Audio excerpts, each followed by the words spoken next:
The course of Premier League history would have been changed forever had it not been for an opportunistic late intervention from Antonio Conte, who stole N'Golo Kante away from Arsenal in the summer of 2016.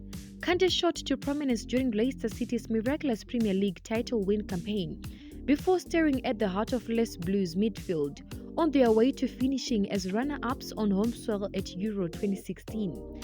The defensive midfielder had already been firmly on Arsene Wenger's radar following his exploits for Cayenne, but the former Arsenal manager thought he had finally landed a long-term target shortly after the European Championships.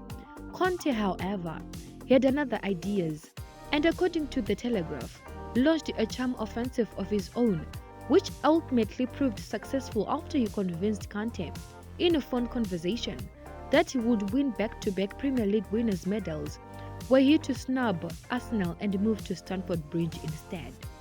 The Italian ultimately delivered on his promise as Kante repeated his Leicester heroics in West London, adding the PFA Player of the Year award to boot, following a stellar campaign.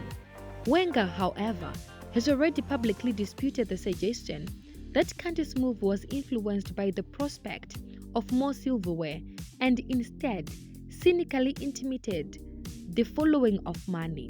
Speaking back in 2018, Wenger said, "He is one of the most influential midfielders I've seen play football.